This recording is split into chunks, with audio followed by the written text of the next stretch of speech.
Ho, ho, ho! Greetings, truth seekers, paradigm busters, new world orders, civil disobedience, freedom fighters, free thinkers, higher mammals, good people of all types. How's it going? My name is Michael Parker, and welcome to the 26th episode of The Electric Pyramid, coming to you as always from that undisclosed winter wonderland that is Los Angeles, Hollywood, California. And I'll tell you what, Misfit Toys of the Night, welcome back to The Electric Pyramid. Tonight's going to be a good show. I'm already feeling a little giddy. I've had too much coffee. It is my current drug of choice. And just feeling a little squirrely. How is Joe Kiernan? I'm just rocking around the Christmas tree, man. Just doing my thing. As we do. I'm doing it. You want to know what's funny? What you just said there is I rarely even drink coffee, and I'm on my third cup today. And so I am a little out there, too. It's weird, man. I'm definitely awake, no doubt about it. Yeah, I'll tell you what. Like, I'm sitting here. I swear to God, I'm giggly, ladies and gentlemen. I had a few cups of coffee in the evening, which I don't really do that very often. I mean, every now and then before the show, I'll have a cup of coffee. But tonight, I cooked dinner and I was doing some reading. Next thing you know, I've plowed through like 3 cups of coffee, and I am just ridiculously lively at the moment. Fantastic. So, hey, check this out. I've been trying to decide who's the bigger jerk, Dick Cheney or Bill Cosby. Not even fair. It's like, you know, just completely horrible people. Bill Cosby, my God. What a piece of turd. You know what? It gives a whole new meaning to hey. Right. What? I mean, I almost find shame that I ever enjoyed any of his humor. What a dark... knowing what was going on, you know. Well, you know what's weird? In the 80s, when the show was on, I actually didn't watch it a lot, but I watched the cartoon as a kid, you know, Fat Albert.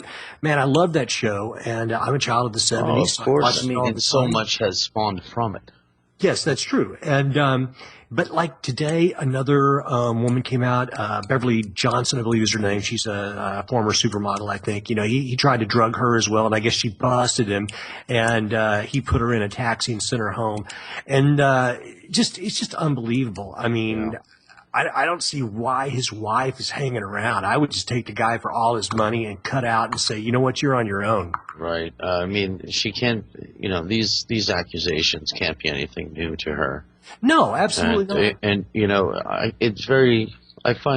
try my best not to judge anyone early on. But, you know, even if I were to just be a reasonable person and say, I'll listen to half of these people. You know, that's still incredible. We're still talking about a good number of people.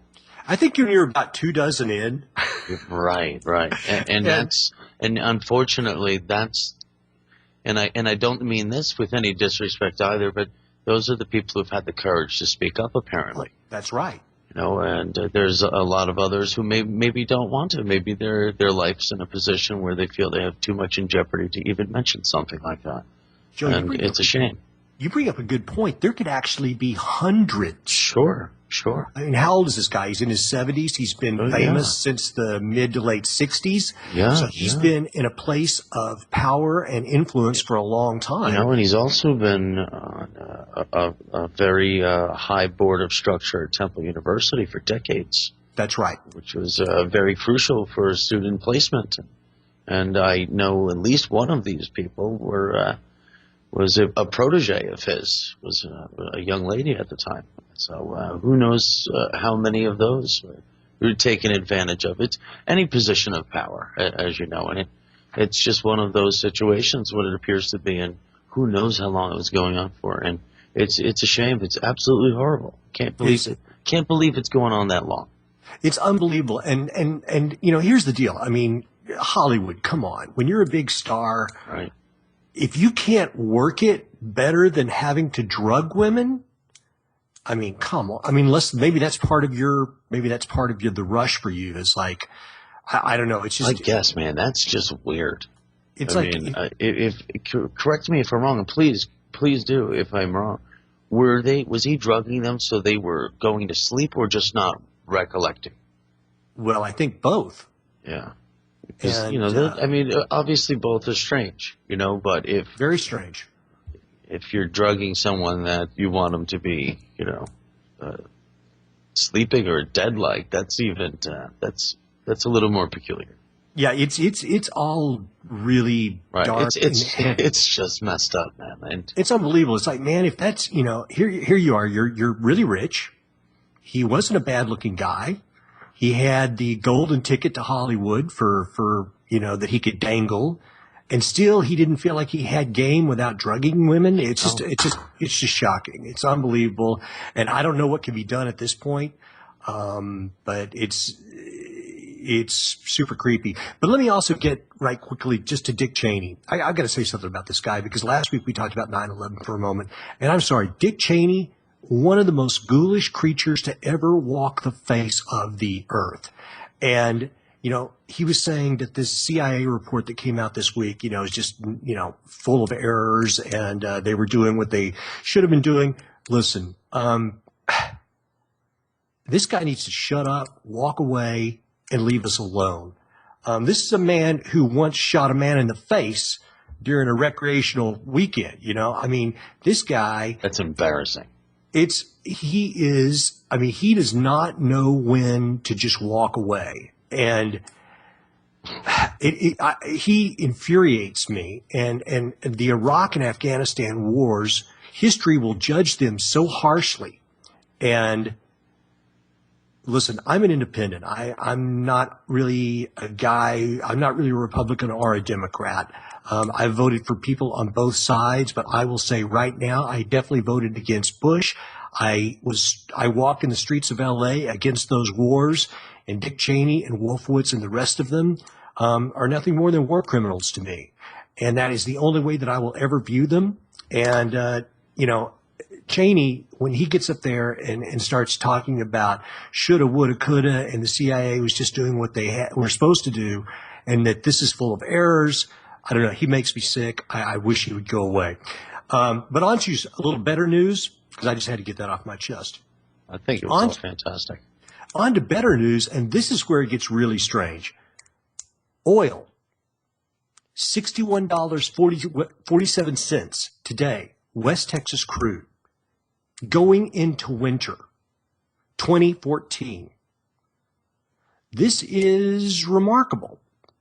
We talked about this last week as well, and I grew up in the oil business, and I've got a keen interest in oil just from, listen, I make no money from oil. My dad was in that business, but I follow it for this show and just because of my interest. And the fact that oil is in this steep decline so quickly, over the last 3 months, and especially going into winter when heating costs, well, you know how it is. You're on the East Coast. Yeah. Usually the oil prices, the heating oil prices, get very high during winter. And Sure. as of today, we're looking at $61.47 West Texas crude. This is remarkable. I don't know what is going to happen. The Saudis are saying, hey, listen, why should we cut production, OPEC. I don't know. I'm just not buying it, because it's the argument's always been for the last few years. It's just that we just can't get enough of the oil, Right. and we're still consuming the same amount of oil. Well, they're I saying, don't know how we're saying we're overloaded with it. We have too much of it. well, Joe, that is a very, very good I just point. don't buy it for a second, because listen, this is the East Coast, and we burn up some serious oil in the winter here. They are saying that oil demand is going down, especially in countries like China. And in the U.S., we've had a bit of an oil boom the last couple of years, which is true. But I'm like you. It still seems very strange. And what seems strange to me is not that it's so low now, but that it was so high at other times. Yeah. Because yes, we are pumping more oil out of the ground right now, and supposedly the demand is declining, but still, at one point, I think it was in 2008, I think that running up to the big stock market crash in 2008, I think we got up to like 144, 148 bucks or something a barrel. And now we're talking about it being $61 a barrel. And there's talk that it could go to 50 or something. So I never thought I would see 60 a barrel again. No, it's remarkable. And Joe, here's what's amazing. There's a lot of products in the marketplace that fuel costs are the biggest part of the cost of the production of that particular article, whatever it is. Mm-hmm. Not just the oil that goes into making it, like a paint or a tire or a cosmetic, but the shipping costs. Right. Yeah. And so oil prices, fuel prices were a big part of the operational manufacturing cost of that particular product. So that being said, you have to think, does that mean that some of these products, commodities will go down? And if so, what does that mean that we could make more money? Does that mean that companies will make a little bit more money? I don't know what it means. It's just, I did not see this coming. I did not think that this would happen. I'm also not one of the people who thinks that we're, running out of oil. And I know that's a controversial thought. It just really caught me off guard. And it seems to be, I think the only reason I'm worried about it is it's that it's tumbling so fast. Oh, believe me, there's people freaking out about it. Yeah. There's people that it's just, because here's the deal. It's almost like this tsunami, when the ocean went out and everyone just wandered out a little bit, saying, wow, I can't give up. That's where I feel like it's going on, where I don't want to fully enjoy it because it just doesn't feel right. It feels strange. And it really does, because I just paid $2.20 yesterday a gallon. And I never thought I would see under $2.50 again, because I remember paying $4. Yep. That wasn't unreasonable. Joe, usually when it gets that high, it never goes back down to an acceptable price. Joe, we were paying $5 out here. Wow. No kidding. People were talking about it going to $6, $7. Now listen, if you lived in Hawaii or a place like that where they're having to import all this oil because there's no production, prices are even higher. So on one side, it's good for consumers because the price goes down, and the fact that we're going into winter when heating costs are generally high, it all seems like good news. But on the other hand, the part that's freaking everybody out is the impact that it will have on other aspects of the market, which is really maybe a potential show we could have in the future. We'll see how long this lasts. But I just wanted to bring that up. And ladies and gentlemen, if you're not interested in economics, that's cool. But the fact of oil being this low, or the price of oil at any rate, always affects us directly, and not just at the pump, but the groceries that you buy, the articles that you buy. So it's something it's really interesting, and just wanted to bring that up because it's been on my mind. Well, it always seems like our gas prices go up and oil prices go up whenever we're in some sort of a recession or a low. Yep. They really always coincide. Same with, of course, the housing market. But we are in a recession. We are. Well, I think we've certainly come a long way from just 3 years ago. Certainly. It was pretty grim, but that was it was awful. That's when also oil and gas was through the roof. Yep. But right now things are doing a little better and gas is down. And I'm worried about it. So anything that changes too fast, I get worried. Well, yeah, it's an interesting thing. You guys, I know we're going to bring on our guest in just a moment. And before we bring on Al, just want to let you know that next week we will be welcoming back Stefan Verstappen, one of my favorite guests from earlier this year. Maybe you will remember him. We discussed urban warfare and just kind of getting by in the urban jungle that we all live in.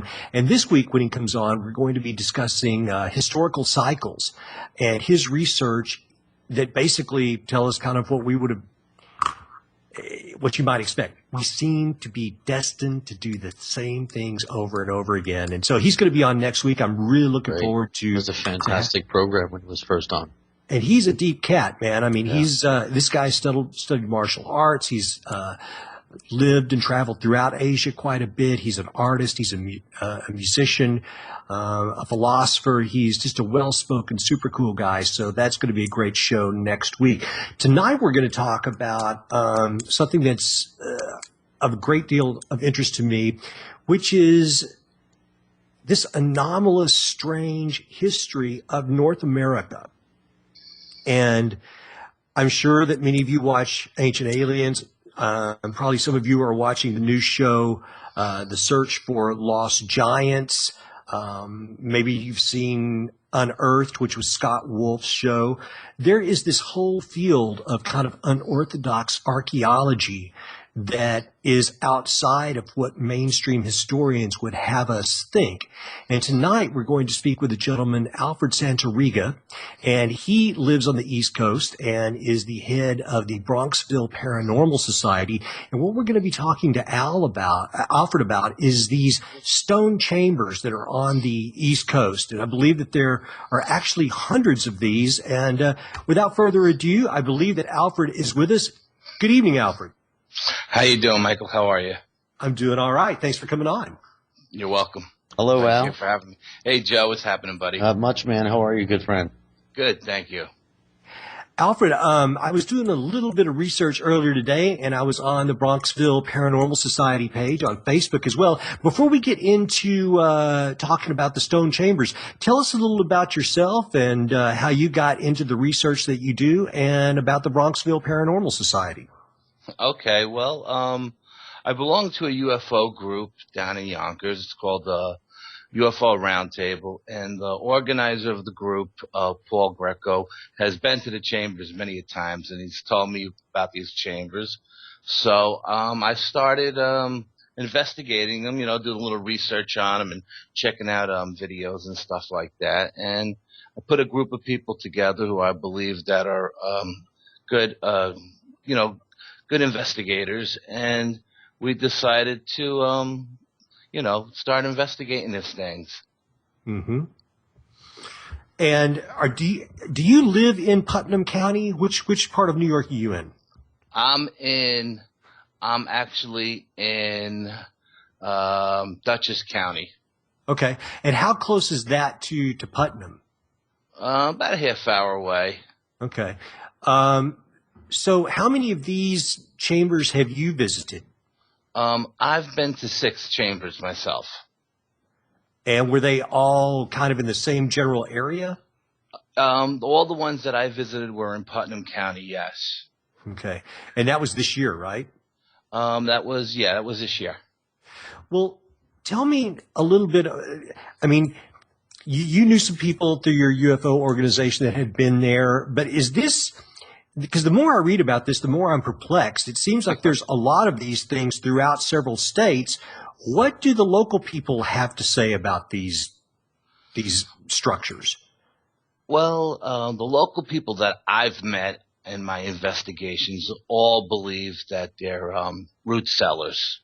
Okay, right. But I mean, I'm not buying that for 1 minute, just because of the way they're built. I mean, they're ancient, very, very old chambers, and so I called Putnam County's Tourist Bureau, and they actually have a map, like a guide map, that'll direct you to all the chambers. There's 190 chambers just in Putnam County alone.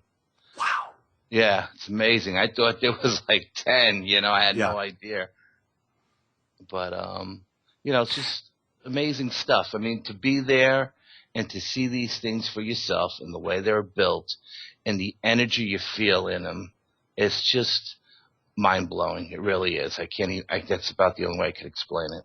Alfred, for our listeners who may have not heard the term before, because honestly, I wasn't familiar with it, explain just what the idea of a root cellar is first. Well, I guess a root cellar is a cellar that was built by in the colonial times for storing meats and food. They would salt it down and preserve the meat that way so it would last longer. But I always thought, and I'm not an expert on this by no means, that the root cellars were built underground and not above ground. And I don't recollect any of them ever being built out of, you know, huge stones. I mean, these stones weigh tons. It does seem like a lot of trouble to go to when, I mean, if you could store food in some type of a shelter, I don't see why you would need to make it out of such huge pieces of stone. It seems like you would make it out of lumber or dig a hole in the ground, like you mentioned, Right. cover it with something. I mean, it seems like a great deal of work to go to preserve food. Yeah, I'm just not buying that theory at all whatsoever. When I was doing some reading today, it seemed to me like some of the first colonists were even mentioning that, hey, these things were here before we got here. From the research I did on them, and these things go back even before the Indians. The Indians, you know, Native Americans, they say we didn't build these things. These things were here when we came. You know, when we showed up, they were already here. They have no idea who built them. Wow. Yeah, it's amazing. It's just amazing. So you've gone in some of these. Tell us about that, how it felt, and when you took your team in there, what did it feel like? What did it look like? What happened to you guys while you were there?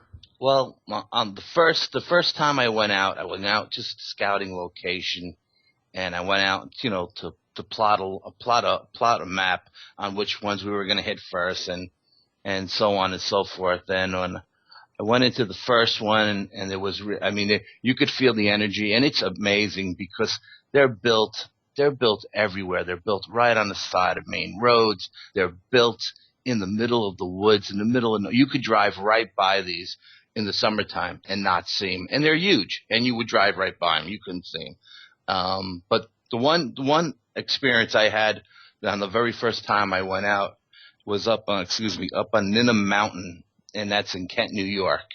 And I went up to this chamber, and I had my backpack with me. I didn't have a lot of gear with me because I was just scouting location, but I had some stuff with me.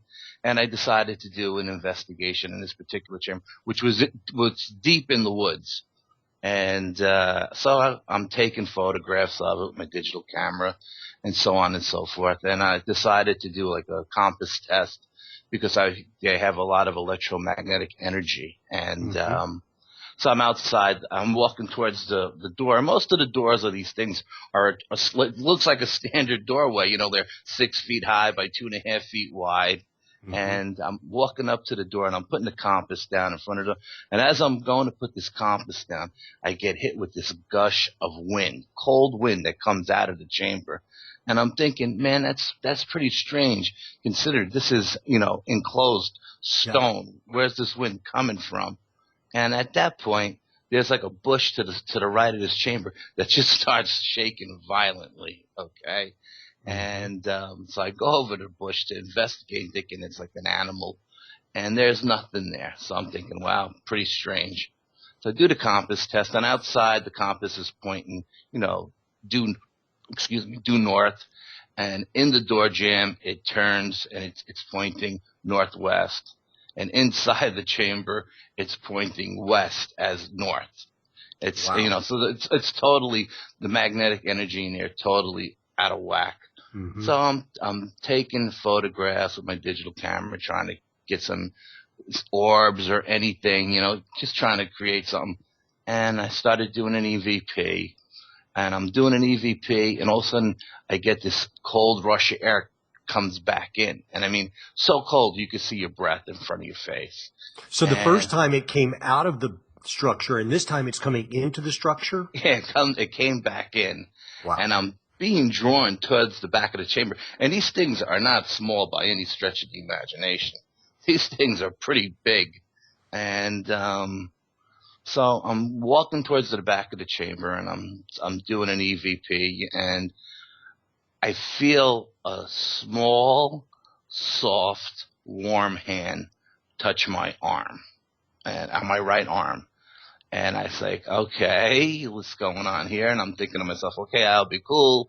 Don't freak out, you know? And so I close my eyes, and I see, in my mind's eyes, I seen a young Native American woman standing behind me. Wow. Don't know what this means. And so I'm asking questions and I'm talking out, on the digital recorder.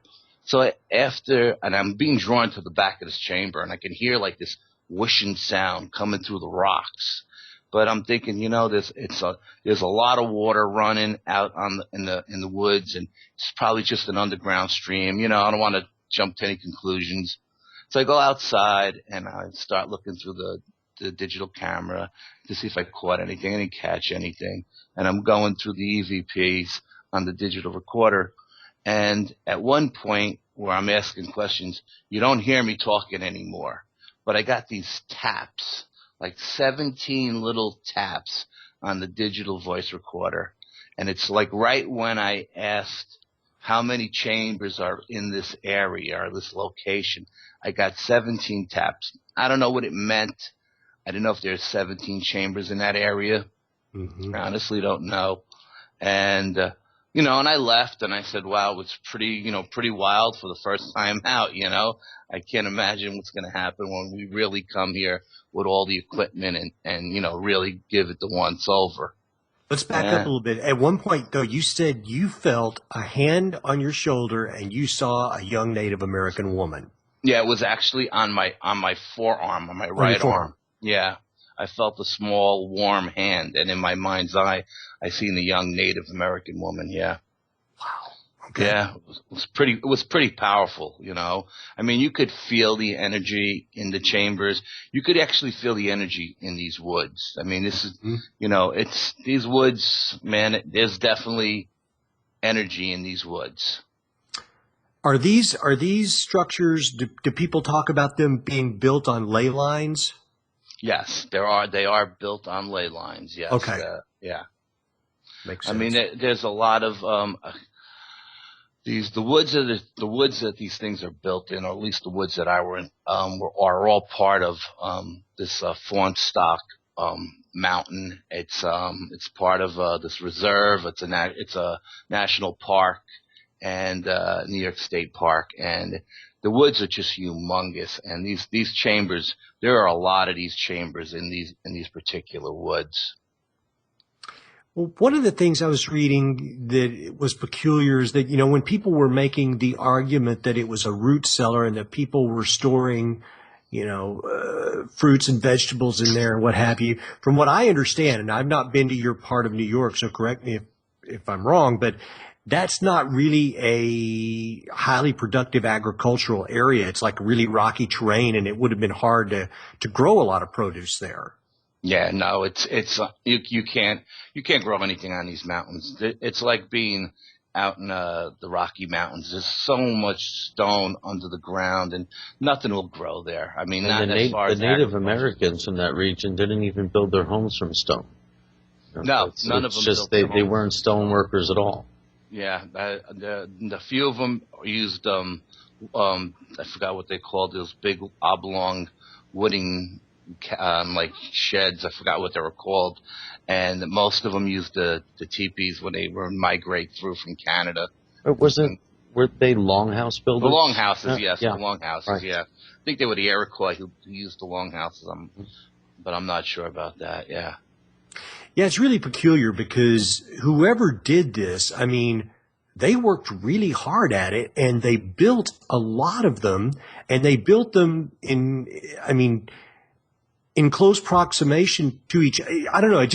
It's very strange. And, the whole idea. There's a little more to that area. And I hope I'm not speaking out of turn here, Al, but in that area right there, you're a stone's throw from what's now Indian Point nuclear power plant.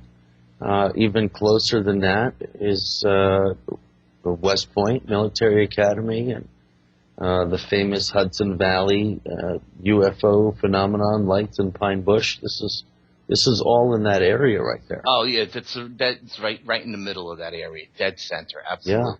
Yeah. So this is an area of high strangeness. High strangeness, very high. And the Adirondack Trail runs more or less through that region. I don't know specifically the neck of the woods. Al's No, making it's not the reference to it, but Adirondack Trail, Joe. It's the Appalachian Trail. Appalachian, excuse me. Yeah, Sorry yeah. about that. Yeah. No problem. Yeah, no. Yeah, the Adirondacks are a much Yeah. bigger mountain range further No, to I the spent north. a little Yeah, time on it, but on the other yeah. side of the river. Right. Yeah. Yeah. It's Well, just Alfred, then dense woods. when you went back the next time and you took a group of people, and I believe did you say that you also took a psychic, or the psychic just advised you prior to going there? Well, actually, what happened? This is very strange.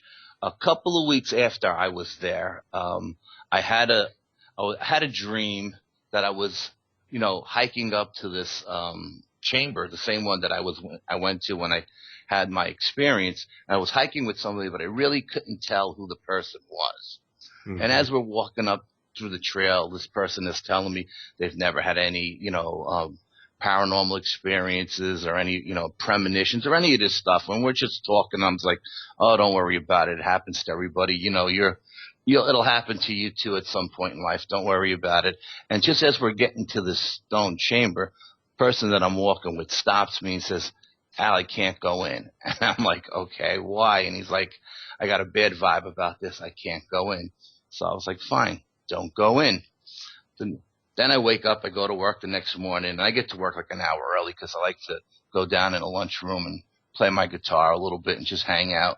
Mm-hmm. And my boss comes downstairs and he says to me, he says, Al, you got a minute? I says, absolutely. He goes, can we talk? I said, sure. And he said, I had the strangest dream last night. I said, what's that? He said, I dreamt that I was with you and we were going to the chambers and we were walking up a trail. And just as we got to the front of the chambers, I stopped and I refused to go in. And I just looked at him, my jaw dropped. I was like, Paul, I can't believe you just said that because I had the same dream last night myself. And I told this to the psychic that I know. A friend of mine is a psychic. And she told me that we connected like on a subconscious level. And she says that's really, amazing because it doesn't happen all the time. So and that's just another experience. And I was also told by psychics that I know from the group that whenever you go to one of these chambers, you usually do have strange dreams, the night of or a few nights afterwards. And, I didn't think anything of it when I went. I didn't expect to have any kind of dream or anything, I just, So then we actually planned the actual investigation with the whole group. Mm-hmm. And then, we picked a date and we decided, if we were gonna go out, yes or no. And, was your boss going to go on one of these excursions with you, or was it just you guys had just spoken about it? No, my boss had never been on any of these things, and he's very big into the paranormal, and he was dying to go. Yeah, he was like all amped up to go. He was psyched, he really was. And then the psychic called me like the weekend before we were about to go, and she says, "What are you doing this weekend?" And I said, "Why?" And she says, "I had a premonition about you last night." And I was like, "Okay." She says, "Seeing you going into the woods, leading a group of people into the woods." And she says, "There's two people in the group that aren't supposed to be there."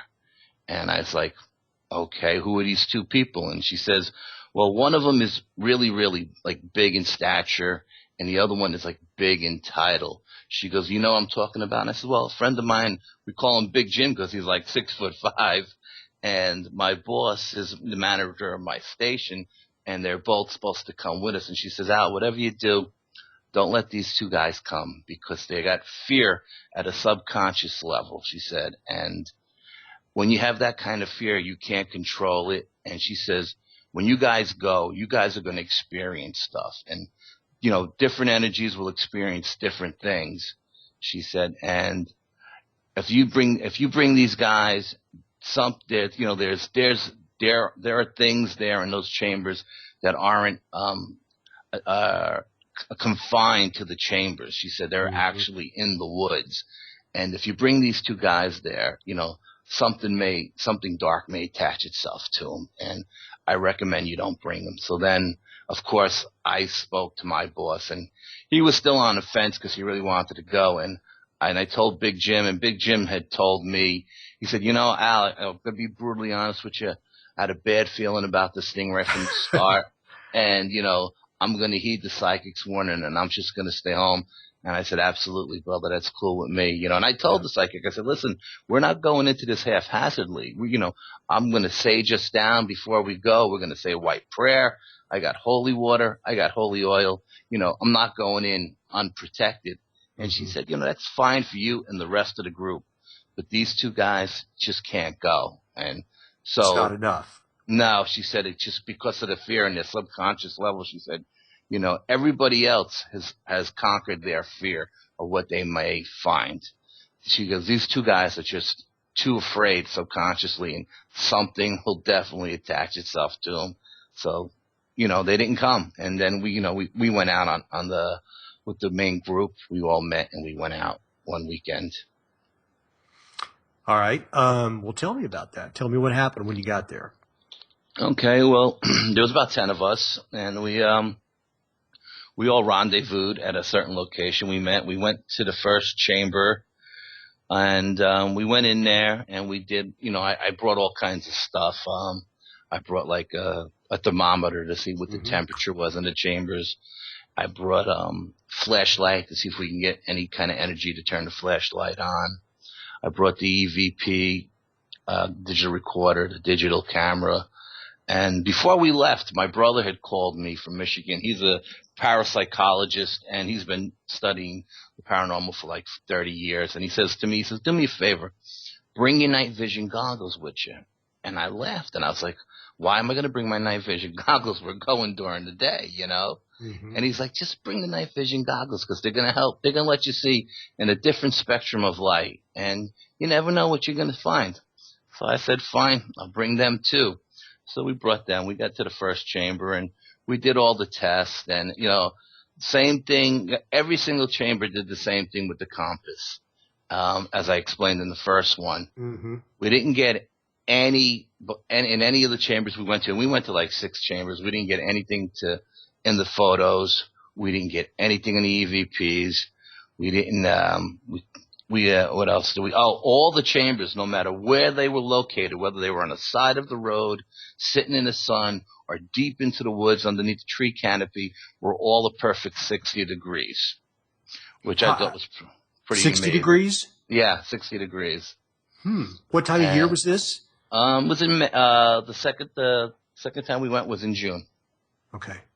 Yeah, and it was amazing. And they're all and another thing that really surprised me is that they all point in different directions. Like the entrances are not all pointing to the east, or not all pointing to the north.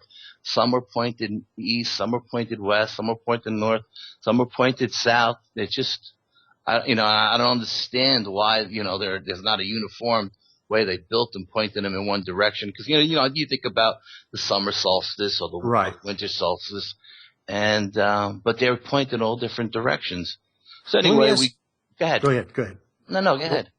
Well, I was going to say, well, that kind of lends a little bit of credence to some of the naysayers who are saying, well, you know, the root cellars or whatever, they were built by the farmers. Because I'm with you. I mean, you would think that if they were coming from a kind of archaeo-astronomical side, that yes, they would point at a solstice of some sort.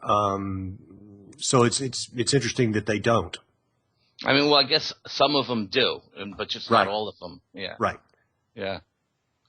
So we went. There was really nothing. No one really felt any kind of energy at this first chamber we went to. So we moved on. We went to the second chamber, which is in Carmel, New York, and we get there, and this chamber had a whole different feel to it than the first one. There was a big energy there. It was like everybody who went in was like all wired. You know what I mean? Everybody felt really amped up and stuff. And so again, we do all our tests, and everybody's taking pictures and yada yada. And we're going in groups of 5 because there's 10 of us, you know. And before I left, I said, "Oh yeah, let me try the night vision goggles." I forgot all about it at the first chamber. You know, because I was pretty excited. It's really my first investigation going out to these chambers, you know. And so I put on the night vision goggles just as we're leaving. And I'm with two people now. This woman, Kathy, had been there many, many times. She did a lot of research with Phil and Brogno, who posted a lot of stuff on the YouTube about his chambers investigations. And this other guy, Sean, he had been there a bunch of times too. And these two, and it was funny because they were debating. Kathy said they were built by the Celts, the Celtic, and Sean was saying they were built by the Vikings. I heard they were built by the Phoenicians. You know what I mean? Yeah. So it's funny, they were arguing between themselves. So just as we're about to leave, I put the night vision goggles on, and there across the back of the chamber, I thought they were letters. They were about a foot high, and through the night vision goggles, you see these things. They look like they were painted on with invisible paint. And at first, I thought they were letters, like old letters. And so then Kathy put the goggles on, and she said, "No, I think there are ancient symbols. That's what I believe they are." So then like everybody, runes or something. Yes, exactly, like runes. And everybody got really excited, and everybody went all through the goggles and looked at them and everything. So that really amped everybody up because those two people thought they knew everything there was to know about the chambers. Sure. Been there many a times and never seen anything like this before, Mm-hmm. So then from there we went to the third chamber, and this chamber was unlike the other two.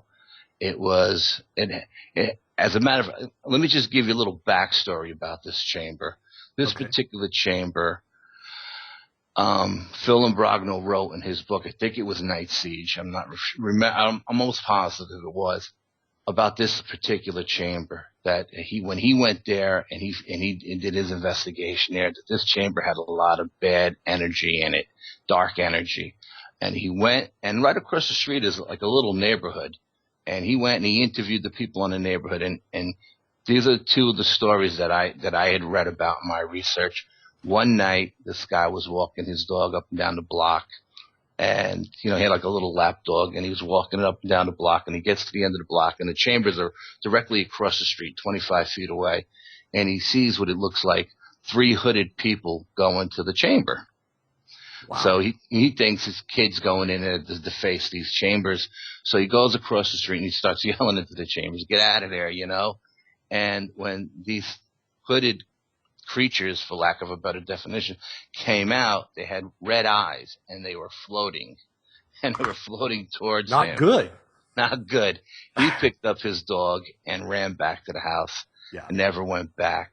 There was another young guy coming home, walking down the road one night with a flashlight, and as he's actually on the same side as the chamber, he sees a hooded person go into this chamber again, thinking it's kids defacing the chambers. And he's a young guy, 21 years old, and he goes into chambers and he walks in and this chamber is strange, very, very strange, not like all the other one. It's got a very slow door, 3-4 feet high, and when you go inside, it opens up like a dome. Like, it's not flat across the top with flat stones as a roof. It opens up like a dome. It's really, really big inside. Mm-hmm. He goes in there. He doesn't see anybody. He says, "Well, man, I know somebody went in here. I seen him." All of a sudden, he gets attacked by something he can't see. Bounces his head off the back of the stone wall. He starts fighting with this thing, even though he can't see it. He says he's pounding it where, like, if he had a person in a headlock, mm-hmm. and he's beating it with the flashlight on the head. Next thing you know, he wakes up. He's on the floor, flashlight in his hand, looks at his watch. He's been in there for a half hour, passed out. He gets up. He leaves. He never goes back. So I'm thinking, as soon as we got there, we pulled over on the side of the road. Half of the group just got bad vibe from it, and they wouldn't even go across the street to go in and look at it. They didn't want to take pictures. They want nothing to do with it. And I'm thinking this is the particular chamber that the psychic told us about having the other guys, not come. I think it was all because of the energy she was feeling from this particular chamber. Mm-hmm. So we go in and we do our tests and everything. I throw on the night vision goggles, and there on one of the stones is the face of the devil. Okay. Now this thing is not there if you take the night vision goggles off. It's just not there. It's invisible to the naked eye, and it looks like it's coming through the stone. You know, it's not painted on, it's not chiseled on. It's just there, and everybody sees it, and everybody, you know, kind of freaks out and says, "Come on, let's move on." And I guess, yeah. yeah, and we you know we saged ourselves down, and we sort of Well, sprinkled holy water over everybody, and we got the Alfred, let hell me out let of me there. interrupt for a second. Go ahead. When you say the face of the devil, do you mean like stereotypical devil? Like what did this thing look like? It looked like the devil in human form. What you would imagine the devil would look like in a human form. Okay. If that helps you out. Well, regardless, it's bad. Yeah. Oh, yeah. I mean, the energy was bad, and just the energy was bad from across the street. And the closer you got to it, the worse it got. You And know, this is adjacent to a neighborhood. there's a neighborhood directly across the street. My goodness. Okay. Yeah. All right. So you know, we bailed on that one, and then we went to the fourth chamber we went to, and we did all our stuff that we usually do, and as we were about to leave, we put the goggles on, and everything was through the night vision goggles. Mm-hmm. We see what looks like letters written across the back of the chamber. These letters are about 6 inches to 8 inches high, and they look like they're chiseled into the stone, like something you would see in ancient Rome. Okay, and so we go over and we look at it, and we're trying to, because it really does look like it's chiseled in. So we're feeling the stones to see if you could feel anything, but there's nothing there. And we got flashlights hitting it from all different angles, and we're using digital cameras, and we're using 35 millimeter cameras. We're trying to get photographs of this stuff, and nothing's coming out on the cameras. Nothing came out on the film, and there it is in plain as day, just written. But these are letters. These aren't runes. These are actual letters. And English? In English or? Yeah, like English alphabet, yes. Yeah. And it just goes across the back of the chamber. And What did it say? No, it didn't say anything. You know what I mean? Gibberish? It was just letters. I mean, I don't know if it was some kind of code or what Cipher it was. Or... Yeah, it could have been a cipher. I'm not sure. Right. But it was just so strange because it looked like it was chiseled in with a hammer and chisel. But when you went up there and you touched it, there was nothing there. The stones were smooth as glass. Just amazing. I mean, you know, I never read anything about any of the stuff I read on the chamber. I never read anything about anybody finding these kind of things, you know? Have you read it? And I'm asking you, because I didn't see it in the research. I just thought about this. Have you read where or what a lot of these stones are made of? If they're like granite or limestone, what are these things that the people have made these structures out of? Do you know? I think they're made out of limestone. Okay. Yeah, yep. I think they're made out of limestone because there's a lot of limestone in this area up here. Makes sense. And you know, and I know it's a conductor of energy, yes. limestone, and I know it's a very strong stone. It lasts a long time, and yet I'm almost positive it's made out of lime. Gotcha. Okay.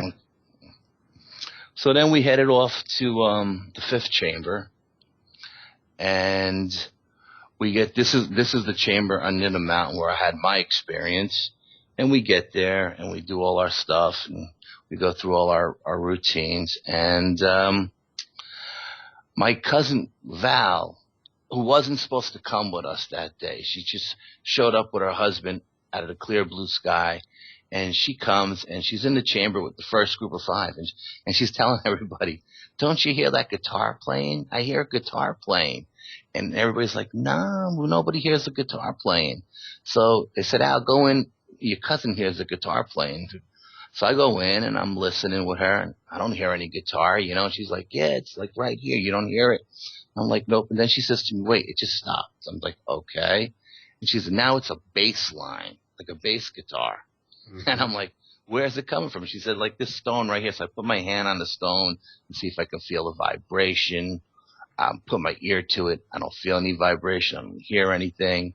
So, she's kind of freaking out, because she wasn't planning on coming, and she really didn't plan on having any kind of experience, Mm-hmm. And so after we leave, we take a walk away from the chamber, away from everybody else, and I say to her, I said, Val, you're the only one who heard the guitar and the bass, and I'm pretty sure that this was meant just for you, And she says, yeah, me too. And I says, do you think it has anything to do with your brother? Her younger brother had passed away the year before in a car accident. He was a musician in the city, and he played lead guitar in one of his bands, and he played bass in the other. My goodness. And this is what she heard. She heard a guitar and a bass, and she kind of just shook her head, and she said, yeah, I think it's Danny, and I obviously, it was meant just for me, so I was the only one who heard it. And her husband was pretty blown away by it, and she was pretty blown away by that experience. So that's pretty special. Yeah, absolutely. And it just happened to be the same chamber that I had my experience in with the Native American girl, I don't know if it's because we're related, we're blood, or why it just happened in that one. I have no idea, but I mean, it was pretty cool. Ladies and gentlemen, we were speaking with Alfred Santariga, and we're talking about the stone chambers of New York and throughout New England. We're going to be taking a break in just a few moments, and then we'll come back for another hour of this discussion.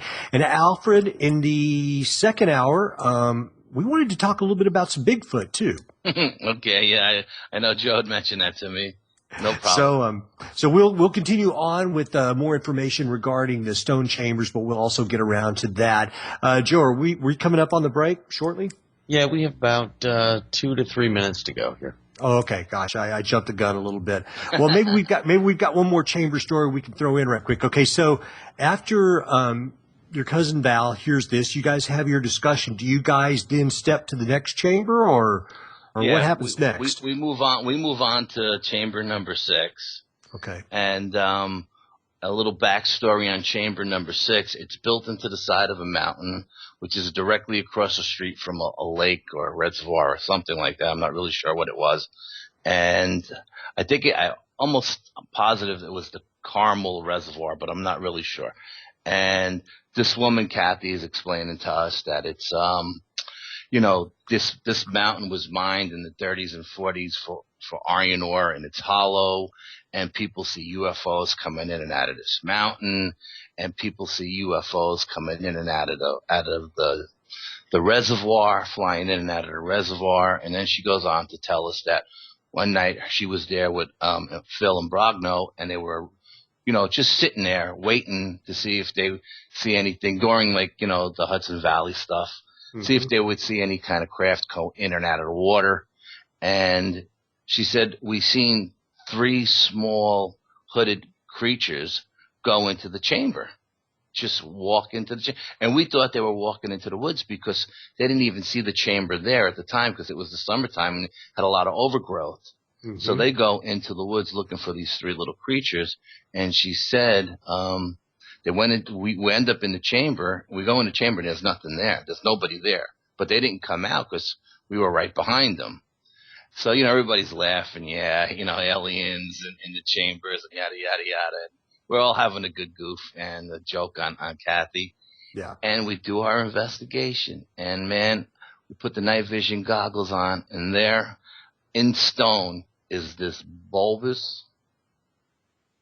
Well, that was abrupt. Ladies and gentlemen, I think we're going to take a break. Alfred, hold that thought. We will get back. We will be back in about 5 to 10 minutes, folks. Hang in there.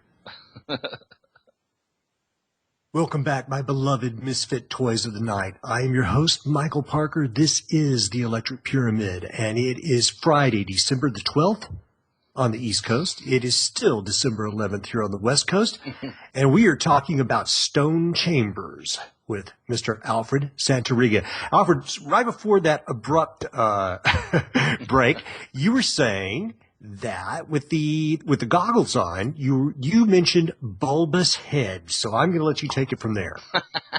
Yeah, well, After Kathy told us about this, seeing these little aliens go into this chamber and all of this stuff, we went in, put the night vision goggles on, and there on one of the stones was a skull, but it was a bulbous head kind of skull, something like you would, see, like, think a gray alien had or something to that effect. I mean, it was just so crazy that she told us this story, and then, no one really believed her, to be honest with you.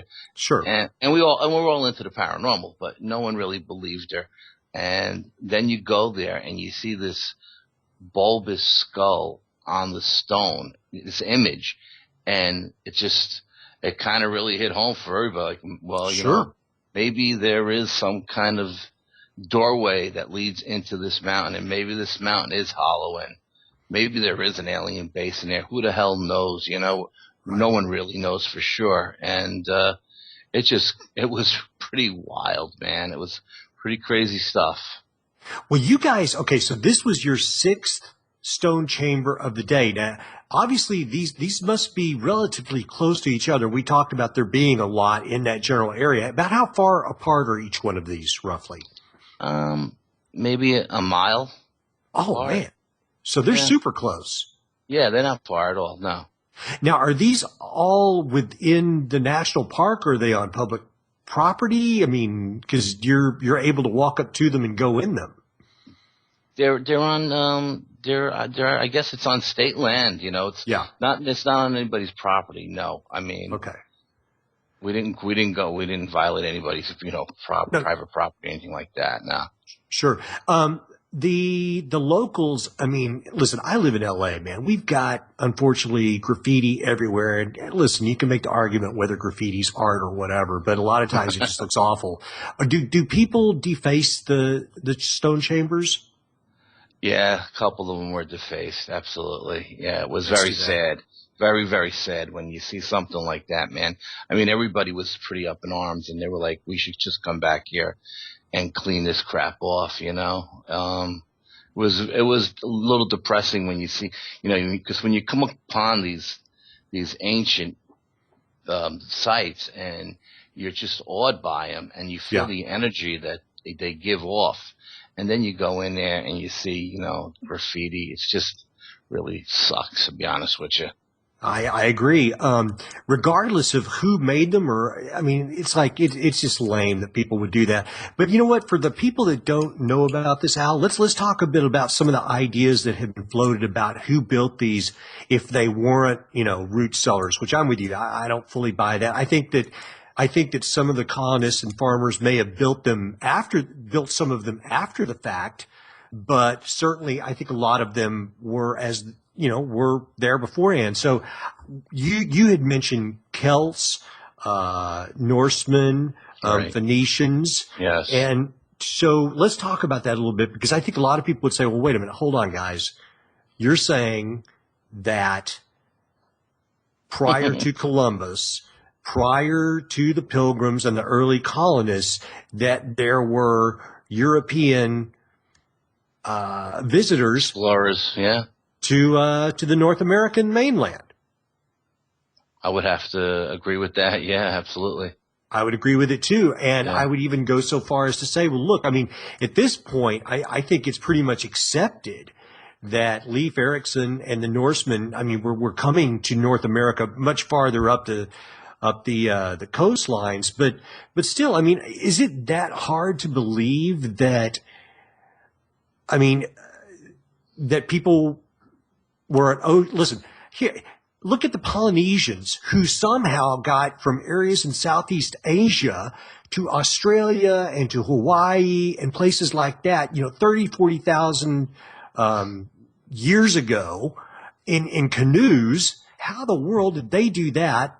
So is it so hard to believe that perhaps we are missing a sliver of the story to not think that it's possible that there were people here in North America before Columbus, besides the indigenous people?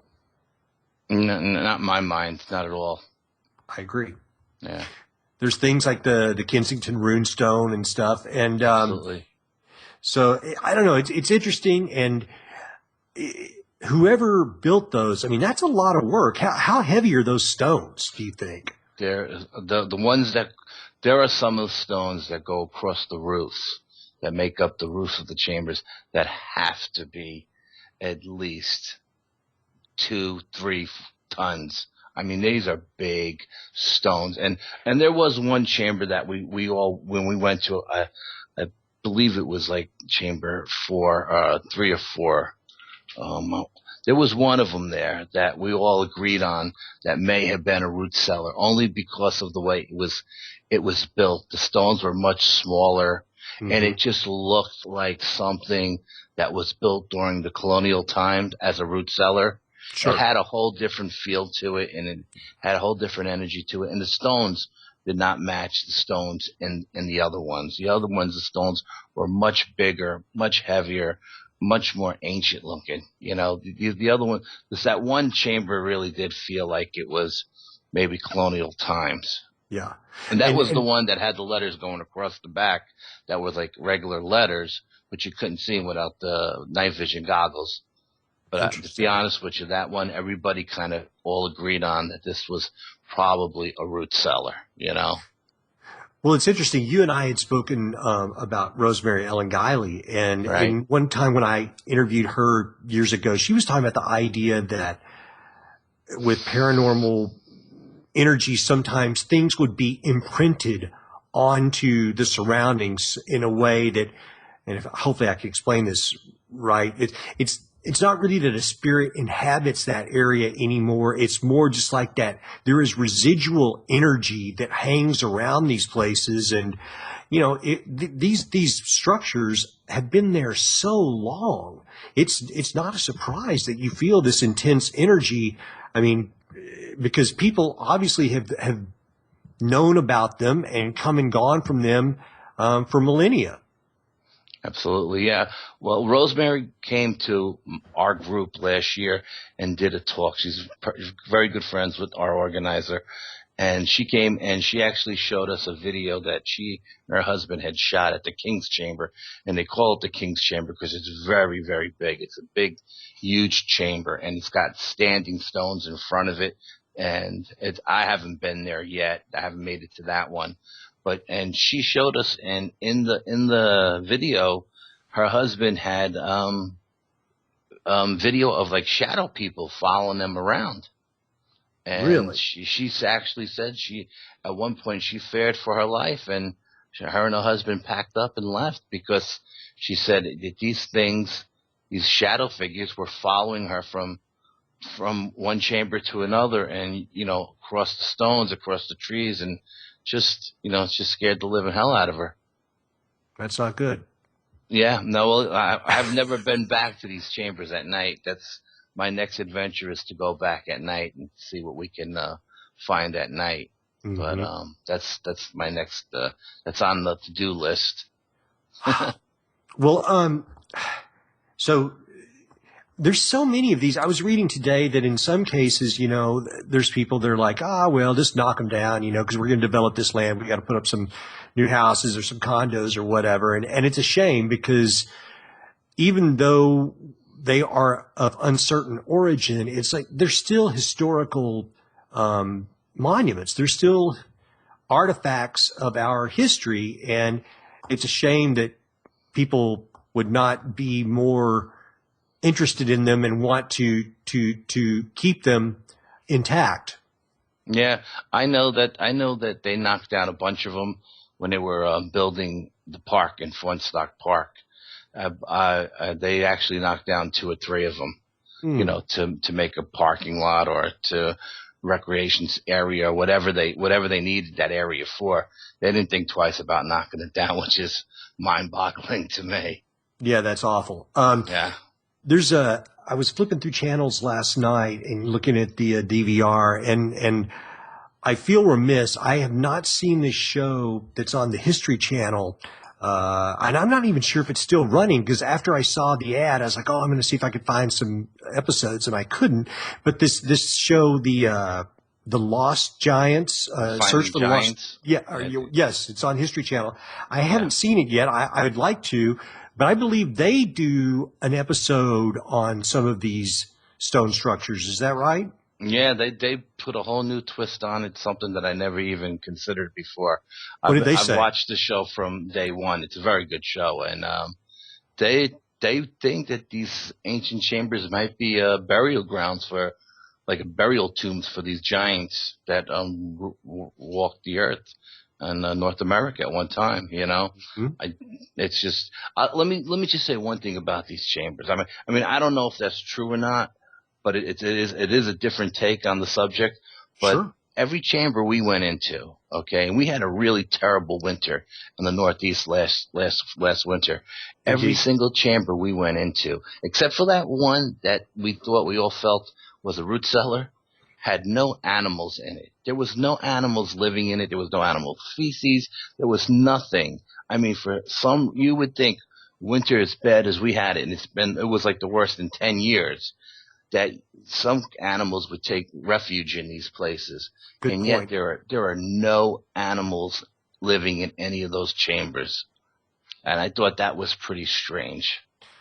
That is very strange. They don't want anything to do with it. No, they don't want anything to do with them. Wow. And you guys have brutal winters. That is very strange. Yeah, and last year was a brutal winter, believe me. Yeah, I just, just couldn't understand why there wouldn't be anything in there. Right. Well, I hope to one day get to check some of these out. Cause you won't be disappointed, believe me. Yeah, they look very interesting on television, on the internet and on television. Right. Speaking of the Giant show, is that still on? Because literally last night I'm searching through my DVR hoping I can catch some reruns or something, and I could not find it. Is it still running on History? Yes. I mean, as far as I know, it was on last Tuesday night here in New York. Yeah. How many episodes have they had so far?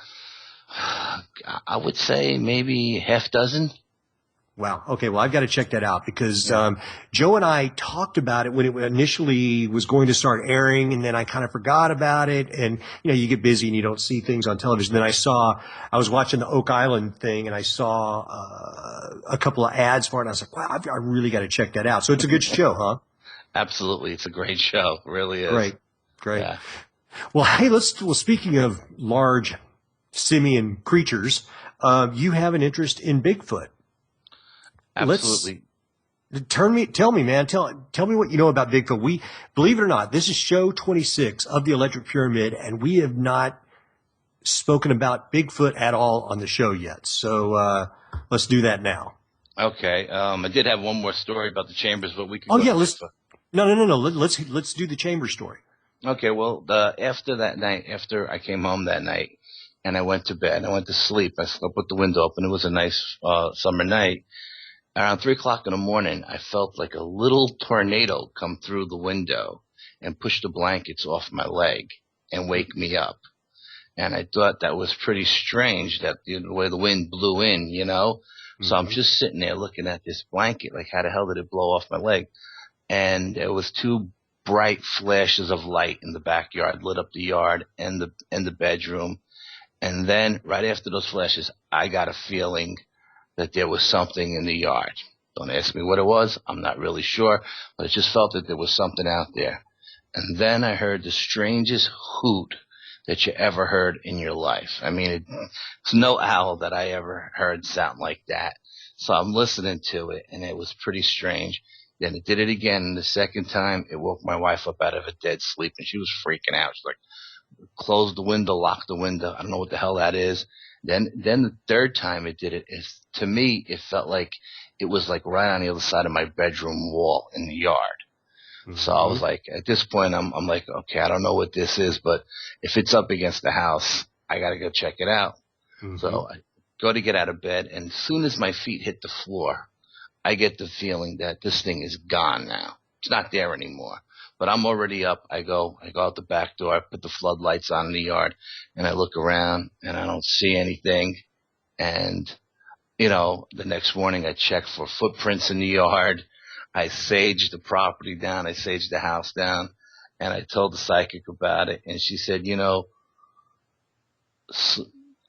she really couldn't tell me what it was, but she said, sometimes things follow you home from these chambers. Sure. Not necessarily that this was a bad thing, but it's just that it's strange that every time you go to one of these chambers, you have some kind of crazy dream, you know, Mm-hmm.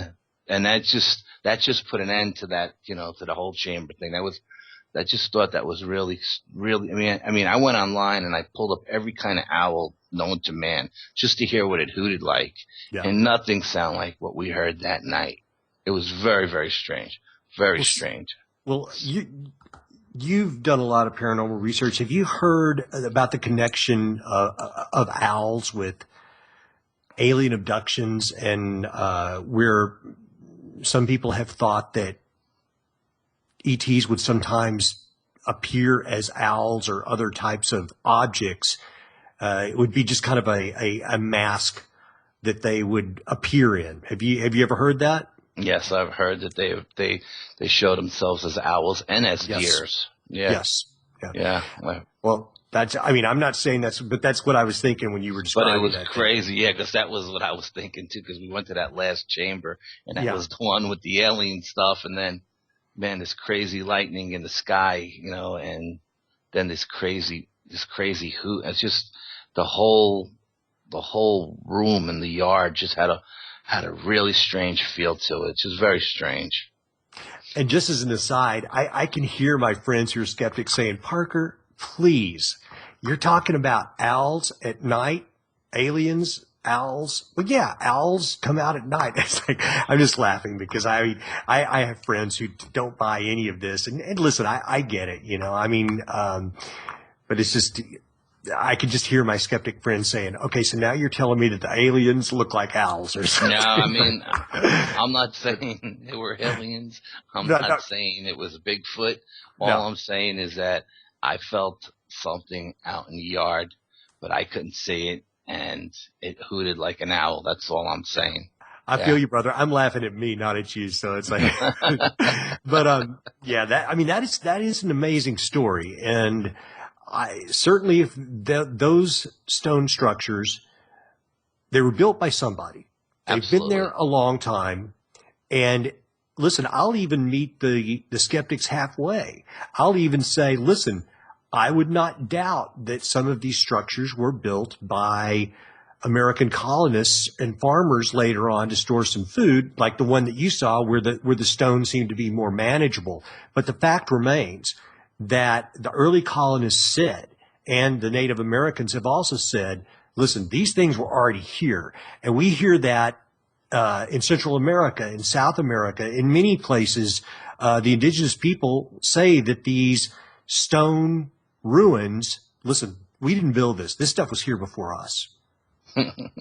Absolutely. I mean, you know, this is what they're telling us. So that, you know, they were here before us, and they know it was here, and they're saying they didn't build it. So, I mean, take it from there. Nobody really knows for sure who built them. There's just, you know, no way of ever really finding out for sure. But they're ancient. They're very ancient. Yeah. All right. You want to move on? Yeah, let's hit me with some Bigfoot information. I mean, listen, I'm reasonably well versed in Bigfoot, but give me your take on it and what your intuition and research has led you to believe about Bigfoot. Well, when I was 12 years old, I seen what they call down in Florida the skunk ape, which is Bigfoot. You know, it's a Bigfoot. They call it the Florida skunk ape. Alfred, hold on. You saw it? Yeah.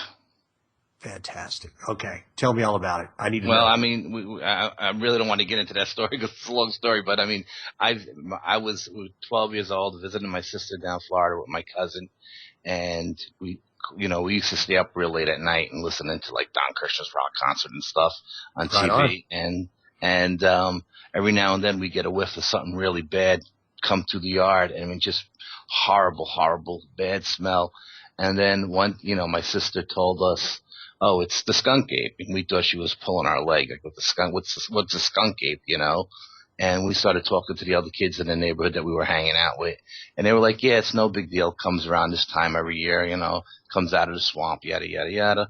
Long story short, the thing walked. As a matter of fact, I was interviewed by the BFRO research woman from Florida. She put the story on the BFRO because she lived in the same town that I was in when all the stuff was going down in Florida in '74.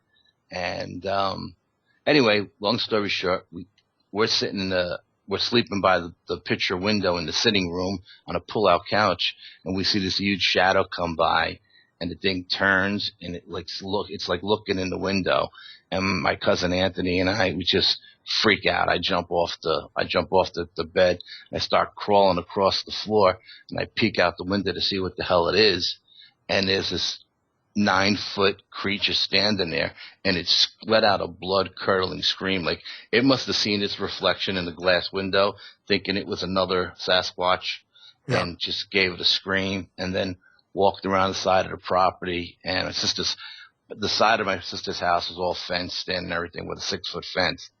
And when it walked around the side of the property, we ran over into another room, and we looked out the window, and it squatted and it ate a watermelon, and then it went to the back of the property where there was a man-made lake, and it drank out of the lake, and it went into the swamps.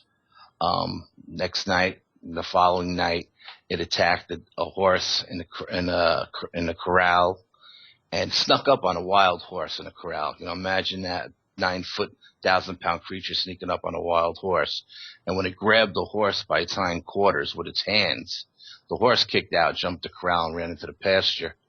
But it left fingerprints on the horse's hind quarters, like marks where it grabbed it. Then, like a couple of days later, there was a rancher up the street who had cows. He had this huge bull, one of those white bulls with the big hump in its neck. A Brahma bull. Yeah, is that what it's called? Yeah, I think so, yeah. And the thing must have been in the pasture, and the bull attacked it, and it grabbed this bull, and it ripped its head off its body and threw its head across the pasture like a football. And all hell broke loose. Everybody's shooting at this thing, and my brother-in-law and me and my cousin jump in his car, and we're racing down the street, and the sheriff was patrolling at the time, and him and his deputy, and we were behind the deputy's car following it, and it runs out of the darkness, and the deputy hits it with his car. The back of the deputy's car comes off the ground, bounces, and this thing just goes flying backwards, gets up, walks over to the car, and with its hands punches the front of the car and screams, like this blood-curdling scream at the deputy, and limps off into the swamp. Sheriff comes. The car looks like it hit a telephone pole. And they bring the state police in, helicopters and dogs and horses, the whole 9 yards. And they never found anything in the swamp. Once it got into the swamp, they couldn't find it. But what led to me doing my investigation up here on Alfred, the hold on. Dude, you just made electric pyramid history. That is the greatest story that I have ever heard on this show. That was remarkable. Yeah, and that's the compact version. You know what I mean? The short Kieran, version. did you catch all that? I did. I wish you would have elaborated a little more.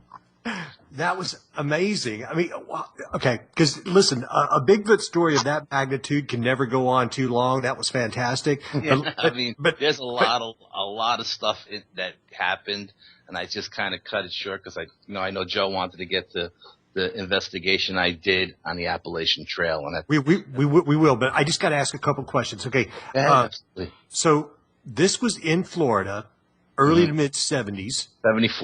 74. Yeah. You don't have to pinpoint it, but could you kind of tell us which part of Florida you were in, or? We were living in a town called Davies, Florida.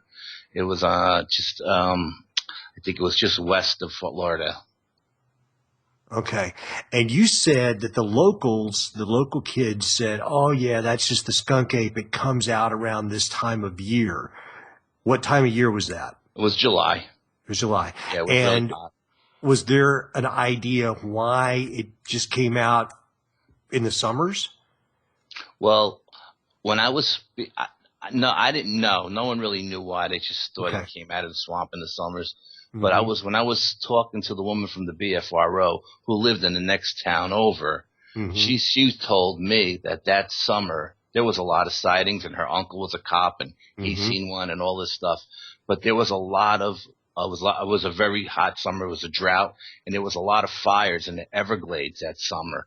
And she thinks Mm, the fires drove them out, and that's why there was so many sightings that particular summer. That's what she interesting. told. Yeah, Well, the other thing that's remarkable to me is like, because you were kind of saying the locals were kind of acting like it was no big deal. Yet that story you just told me, I mean, this guy, like, this thing took out a Brahma bull, like, took out a police car. I yeah. mean, that's a stout, big creature. It was definitely 9 feet tall. There's no doubt in my mind, 1,000 pounds. Because my sister's fence was 6 foot high, and it was at least 3 feet taller than a fence when it walked along the side of the house. Do you still have family down there? My sister still does live in Florida, but she lives up north now in Daytona. Oh, okay. So because I was going to ask if you like, if they ever had any more sightings or heard any more stories. Yeah, there's sightings all the time. She told me about a sighting that they had down last Christmas in one of the national parks down there. That's her daughter's friend's scene. They were out hunting wild boar, and Hmm. they had a sighting of a skunk ape. Wow. Wow. Well, I'm sure you're familiar with the old film, The Legend of Boggy Creek. Oh, absolutely, yeah. Yeah. Well, tell me. Okay, so that was an amazing story. Now let's jump to your adulthood. Let's talk about your work in the Bigfoot research now. Well, it was just, my neighbor knows I'm into the paranormal and stuff, and Hmm. he just happened to tell me a story about a couple of his friends that were hunting along the Appalachian Trail at a place called Nuclear Lake, and they're walking through the woods with their dogs at night and hunting for raccoon. They were coon hunting. That's what Hmm. they were doing. They had the coon hounds with them, Yeah. and they get to a point where the Appalachian Trail meets the lake trail, and the dogs won't go any further. They're barking, and they don't know why the dogs are barking. And they've got their flashlights on their guns, and they're pointing it in the woods, towards where the lake was, and they're saying, if there's anybody over there, you better come out. We'll set the dogs on you, yada yada yada. One thing leads to another, and rocks start flying out from behind the trees at these two guys. So the guys decide to sick the dogs on them, thinking it's campers, kids camping there, having a Hmm. party or something. So they sick the dogs on them. The dogs go about 10 feet away, and then they just put their tails between their legs and they run back to the truck. And they won't even, just right past the hunters. So, a couple more rocks come out at these guys. So one of the guys decides to take a shot at the tree just to scare who's ever throwing the rocks out. Shoots the tree, and he says, this 9 foot Sasquatch stepped out from behind one of these giant oaks that are in the park and just let out a blood curdling scream that scared the hell out of both of them. And they tore ass out of there. And one guy never went back. Another guy went back about a month later, and same thing started happening to him again. Dog wouldn't go any further. Rock came flying out, but he knew exactly what was happening at this point. So he just grabbed the dog and left. And then he said, they're just not going to hunt there anymore. And there's a lot of stuff happening around this nuclear lake. It's got a checkered history. There's a lot of like UFO sightings there. There's another lake across the road. It's called Whitley Lake, where a guy I know claims to have got abducted. I think he was in one of Phil Nabrogno's books too. He's a member of my group, and he said he was abducted at the other lake. But getting back to the Bigfoot stuff, me and my friends decide to go, do a daytime investigation along the Appalachian Trail. We head over to Nuclear Lake, and it's about a mile hike into the lake.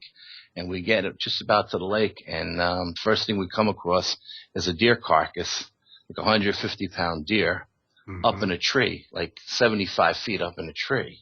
Wow. And we're looking at this, and we're like, you That's know, peculiar. yeah, I mean, not even mountain lions would drag anything up that high. You know what I mean? Yeah. It's just, I mean, it was very, very strange. So then we're walking along the trail to the lake, and we start finding all these carcasses, skeletons of all these different kind of animals down by the lake. Beaver, geese, fish, just like all over the place. And, again, pretty strange. And Hold on just a second. So yeah. this is Nuclear Lake. It's called Nuclear Lake. Yeah. And is that spelled Nuclear, nuclear? Yeah. Nuclear. Okay. Yeah. And this is in New York. Yes. Okay. I just, because I want to look this up. I mean, this is, Okay. Yeah, you can read the history of it. There was they used to mine there for uranium, and there was an accident, and the lake got contaminated, and that's why it's called Nuclear Lake. Got it. Okay. All right. Yeah. I just wanted to get all that in so I could look this up later. Okay. So you guys are looking around. You're finding all these carcasses, these sources of predation. Something's, a predator there. And what happens next? Well, we're doing tree knocks and we're doing screams, and we could hear like knocks coming back, but who knows if there's hikers on the trail just knocking back at us? We don't really know, And we come across these stone figurines. It's the only way I could describe them, all over the woods, and they're really, really creepy looking, man. Let me tell you, freaked me out. Okay, and they're in places that you can't even get to, on the side of a cliff, 10 foot up a mountain. I mean, on a giant stone, 10 feet high, and they're all over the place. And the first thing I'm thinking of is, devil worshippers, like the Blair Witch Project or something like that. And I'm thinking Native Americans, but the Native Americans really didn't hang out in the Catskill Mountains because they thought the mountains were haunted, so they really didn't camp out in the Catskills. And this is the southern part of the Catskill Mountains. And then we started finding trees that were snapped at the 7-foot level, that were, not only were they snapped, but they were twisted. And I'm not talking about breaks from windstorms or ice storms, because you can tell when you're in an area like that, because there's a lot of trees that are broke, not just one here and one there. And these are young saplings. They really shouldn't have broke. If it was wind or rain or ice, they would have just bent, Yeah. And so, we were out for about 4 hours that day, and that's the kind of evidence we came across, and we all decided, we definitely got to come back again, but we got to do it at night. So how long ago was this? This was last we went out during the day was last June. Okay. June 2013. Okay. Yeah. And so you guys were seeing all the, I mean, the fact that you saw such a high quantity of carcasses and a deer in a tree is very strange. Very strange. I mean, like I said, mountain lions will bring their prey up into a tree, but there's 75 feet is a little extreme, I would say. Absolutely. That's how high it was, you think? It was high. It was up there, man. Yeah. How long do you think that animal had been up there? Did it look really decayed, or did it look fresh? Or it looked pretty fresh. That's weird, man. This lake, how big is it? It's a nice sized lake. It's it's not a little body of water. It's a nice sized lake. I don't know, maybe all the way around 4 miles, something like that. Mm-hmm. If you walked the whole circle, you walked around it, about 4 miles, I would say. Well, let me ask you this. Listen, you've seen one of these animals. What do you think it is? I mean, because listen, I've heard all types of different ideas for Bigfoot, Yeti, Sasquatch. What do you think it is? Honest to God, my opinions changed so many times on them. Sure. At first, I thought it was like a missing link. Mm-hmm. Then I thought maybe it was something from another, from outer space that was brought here from somewhere else, dropped off. Then, I thought, well, maybe it's interdimensional. That's why people, they get it in their sights on a gun. It's just about to pull the trigger and the thing disappears. Mm-hmm. I don't know. I honestly have no idea what the hell it is. It's definitely real. It's definitely alive. It's, it's organic and it's powerful. It's a really powerful creature. Well, the deal is, when you were talking about the story in Florida when you were a kid, I mean, you anticipated, one of the things I was about to ask was, did it smell bad? Because you always hear that these things smell bad, and you said it stunk to high heaven. Yeah, well, that, like you said, that is an organic creature. That is something. I mean, I would think interdimensional things would not smell. but that's just me because I don't know if Yeah. I don't know if I'm encountering any because I've heard the same things that people would say, hey, maybe it's interdimensional being that could phase in and out. But I would think if that were the case, then it shouldn't smell bad. I have no idea. I mean, when we went out on our night investigation and we went into the Appalachian Trail, I actually scouted out 3 different locations and I found one that I thought was really, really squatchy. I mean, it got really narrow, like almost like a goat trail, and there was a high ridge line to the north and it was deep hollers to the south. And I said, this is where we're going to go. I think this is where we're going to have our greatest success. And when we headed out that night, that was in October. For some reason, people say they see them a lot in October. People claim that they migrate. I'm not so sure about that. I think they stay right where they are. The food is here. Why do they have to leave? You know. Mm-hmm. But so we went out. We were on this trail, and again, we're hiking up this goat trail, and again, there's like 10 of us, and I'm leading the pack, and I get this feeling like, man, we're being watched, and so a couple of guys, we stop at the top of this narrow goat trail where I thought it was a pretty squatchy location, and we start finding the trees, again, the saplings broken at the 7-foot mark, twisted, and everybody's taking pictures, and a couple of the guys pull me to the side and they say, hey, Al, maybe it's just me, maybe it's the woods, because all my friends are from the city. So, they're not really woods people. And, we're from the Bronx and Queens and stuff like that. Yeah. And they said, man, we just got a bad vibe, like we're being watched. And I said, where do you think we're being watched from? And they said, up on the high ridge. And I was like, yeah, me too. I get the same vibe. So I had a very powerful spotlight, shot like a mile. So I checked the ridge up and down. I didn't see any eye shine or anything. I put the night vision goggles on. I checked the ridge. Didn't see anything. So then we started walking. We're walking and we're hiking through the woods, and everybody just had the feeling like whatever was up there was actually following us. And we crossed over this couple of little streams, and we got to this marshy area where, maybe another mile and a half, 2 miles in, we stopped for a break. And at that point, I got the feeling that we weren't being followed anymore. I think we crossed over a little body of water, and I think at that point, whatever was following us stopped, because right then and there, coyotes in the woods went absolutely insane. There was packs and packs of coyotes, and they were running around, and they weren't howling. They were like screaming and yelping like something was hunting them. And they were going absolutely crazy. I mean, they were running right past us, and just like in all different directions. Like, something was hunting a herd, and the herd breaks off in all different directions. That's what it looked like. And of course, that freaked all my friends out because they're all from the city. Yeah. And then they all wanted to head out. It's like, let's call it a night. That's enough with the woods in the night. And we went out like on the darkest possible night. I think there was like 1% of the moon out that night, so it was really dark. And they were freaked out, and coyotes freaked them out. And we called it a night. We headed home, but we did tree knocks and we did screams.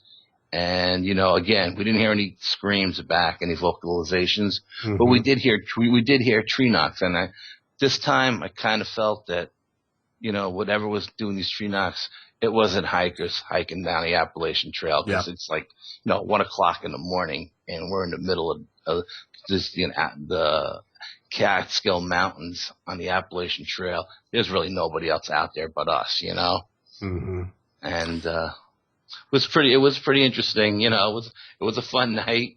I enjoyed it, Well, man, Bigfoot is such an interesting subject, and I've had this conversation with people before, and here again, listen, like you, I'm a really curious guy, and I'm interested in all aspects of the paranormal, and like yourself, I mean, at the same time, I can laugh about it, and I get when people go, come on, man, you can't be serious. And one thing about the Bigfoot enigma, one of the things that makes it so frustrating is that, because one of my buddies said, Parker, come on, man, shouldn't there be some bones or something? Bones. And everybody talks about bones, yeah. It's like, I mean, listen, I can't explain that, and But you're right. I mean, if you've got this really large mammal, primate, whatever this thing is, out there, you would think that there should be some, evidence out there. But still, it's a fascinating subject. And listen, I'm not saying they don't exist. I mean, hell, you just said you saw one. So well, there's no doubt in my mind, man. You know what I mean? My son thinks I'm crazy. He says, "Oh, you're out of your mind." But I was like, "Yeah, well, when you see one, then you'll know what I mean, because when you see one, it's real. And once you see it for yourself, no one can take that away from you, and there's nothing anybody can say or do to tell you that they don't exist. Because, I mean, I was, there was like a pane of window that was like 1/8 of an inch thick, separating me from this creature, and I'm telling you, man, my sister and I, we troll the internet, listening for vocalizations, okay? And in all the years we've been listening, we never found anything that sounded like what and the night we were up on that ridgeline, we did smell something pungent. I mean, really, really pungent, skunky, musky smell. That was another thing that started to freak everybody out, because this smell came over us. It just like knocked you to your knees. That was another thing. I know what that smells like. I smelt it before.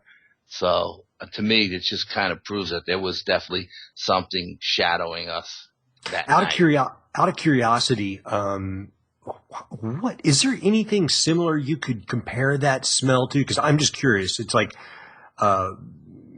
is it 1,000 skunks wrapped in musk?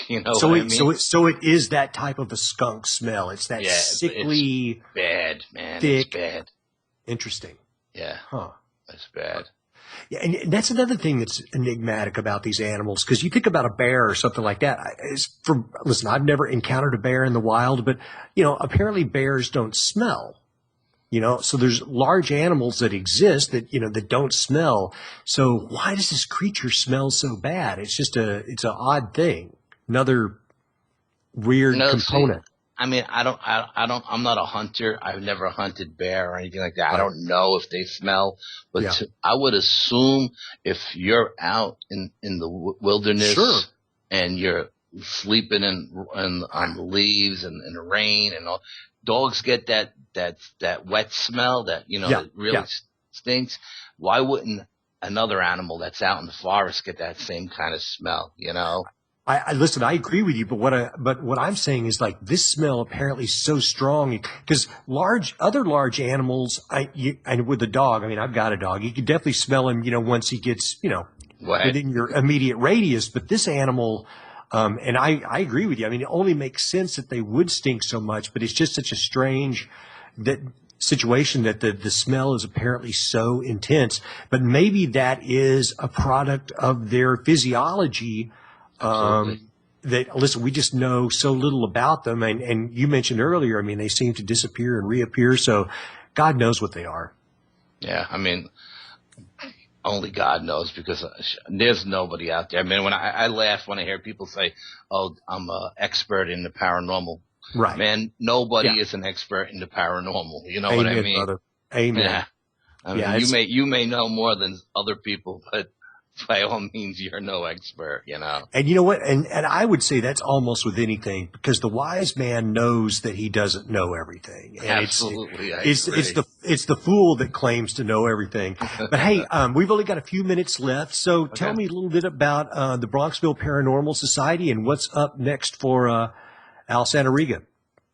Well, I created this society because, like I said, all my friends are really into it, and the guys I picked out from my UFO group are really, smart guys, and they're very, very, very tech savvy, and a lot of one of my lead investigator, Anthony's been on a bunch of investigations and at all kinds of ancient sites. They have a thing called Hawk Rock, this giant rock that looks like a hawk, and these other standing stones all over Putnam County, and he's going to take us to these places, and we're going to investigate them. And like I said, everybody on my team is really good at something. You know what I mean?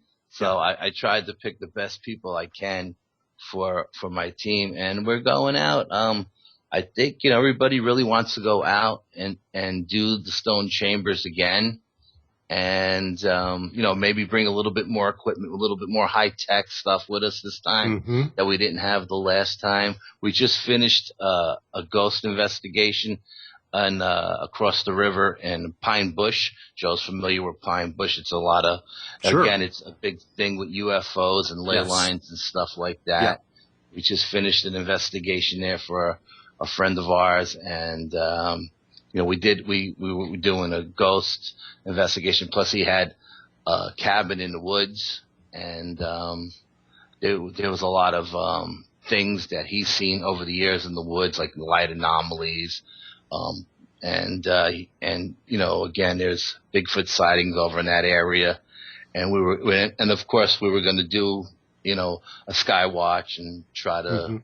Signal, do some kind of Morse code to try to get a UFO in or something, try to make contact.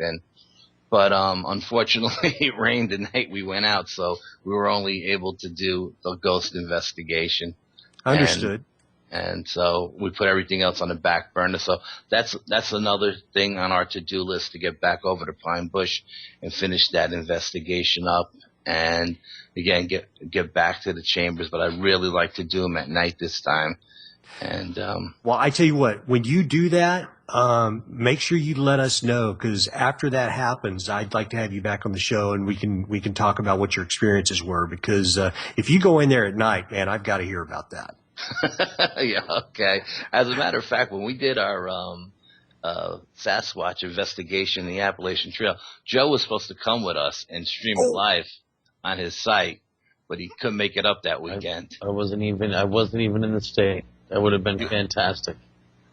We tried to work it out, right, buddy? Well, yeah, I think we definitely need to get some live squatching on the Ustream at some point. That would be nice, yeah. All right, well, Alfred, thank you so much for coming on tonight, and we really appreciate it. It was a blast, man. Seriously, that Bigfoot story, I am never ever going to forget that. What I'll do is I'll give you the link, or at least the story number, that's on the BFRO. They gave me a number for it, so you can get right to it, and you could read the whole thing, and you could read. Not only will you read all of my story that's there, but you'll read all the other sightings in the area and all the other witnesses and the police articles and the newspaper articles and all that stuff. And you'll get a better gist of my story. Like I said, I gave you a short version of it tonight. Hey man, tearing the head off a Brahma bull and then taking out a police car, that was epic. That was amazing. All right. Well, Alfred, thank you so much for coming on, and really appreciate it. That was a lot of fun. And after Thanks, you go, I know it's late for you too, man. Yeah, I had a couple coffees before around 11 o'clock. I banged out a couple coffees just to keep me up. I'm usually in bed by 10. I'm an old man, Same here. Same here. Well, thanks for coming on. And as soon as we get the link up, we'll let you have it so you can put it out to your followers and your people on the Brocksville Paranormal Society page. Thank you very much. Thanks, it was a blast coming on tonight. Thank you for having me, guys. All right. Good evening. Ciao. Joe Kiernan? It was an excellent program, as usual. Man, that was a lot of fun. And seriously, I don't think that I have done, literally with Dark Matter, I did over 100 shows. And I've met and talked to a lot of people. I think that was my first Bigfoot first-person story. And honestly, Joe, I don't think anybody's going to be able to surpass that. Right. Well, I don't know much on the topic, but in regards to Florida, I know that obviously they have the Everglades, and and they find all kinds of animals and huge snakes in there. But that's right. There are a good number of people that live around that area, and in that territory, you'll also find panthers, things like that. That's right. And they'll spend an entire lifetime and never see one. And they could be in their neck of the woods, and that's a big cat. It's a big animal. Listen, I certainly don't want to be going to the woods with just knowing that there's, possibly a large cat like that. No. The Everglades in general just freak me out. Yeah. They're scary.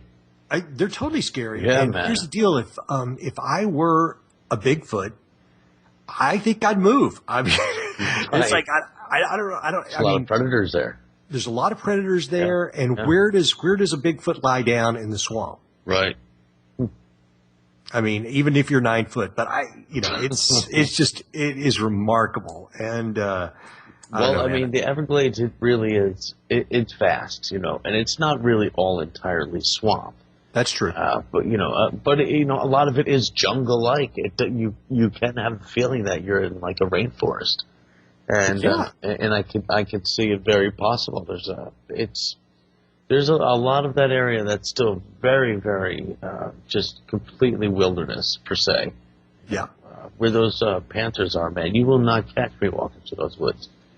Well, you know what? That's something we'll have to do a show about sometimes, because the whole big cat thing, the black cats, they're seen throughout Europe and many places in the U.S. Obviously, jaguars and black panthers exist, but there's a lot of people that have stories also of just abnormally large cats. So maybe we'll do something about that at some point. But you guys, we're coming up on the end of the show. I want to thank everybody for coming on tonight. We want to thank our guest, Alfred Santariga, for coming on. That was a blast. Next week, we've got Stefan Verstappen. We're going to be talking about historical cycles and how we seem to do the same things over and over and over from ancient history through the present. So that will be a good show. Joe, who do you have coming up on Sunday, or do you have? My goodness, we have Robert Sullivan. Our favorite. We're coming on for the trifecta, the third appearance for the year to close it out. Well, that's a good way to ring it out, man. Yeah. Well, we were going to try to get him on for December 21st, being, the solar event, Sure. Because he's been on, for the spring and for the summer and the fall one. Yeah. But it was getting a little too close to Christmas, and we're not going to push it for anybody. I understand. Enjoy the holiday, which I'm looking forward to. I'm looking forward to the holiday as well, son. Just to be completely forthright to the audience, I don't know. I doubt that I'm going to be on that night. I believe the 25th is a Thursday, so we will probably run one of the older shows for you guys, because I will actually not even be in California. Thought we were sending a crew with you to record your Christmas dinner. Well, some Yuletide cheer over the internet would be good. So, maybe we'll look into that. I didn't know you were bringing the Yuletide. Oh man, it will be the sound of me eating. It'll be the sound of me eating lots of animal flesh. Oh, we're gonna wire you up. Yeah, that sounds fantastic. We're gonna as I get patted down by to the radio. Yeah, I'll get patted down by the NSA on the way out, and it'll be a blast. All right, ladies and gentlemen, I'm going to wind this down because we're all getting silly, and the Bigfoot just took it out of us. So my name is Michael Parker. This has been the Electric Pyramid. This has been episode 26, and it was a really good one. Joe Kiernan, I love you, brother. Thanks for helping me out as always. And you know what? Triangulate the truth. The Electric Pyramid. Good night. God bless. See you next time.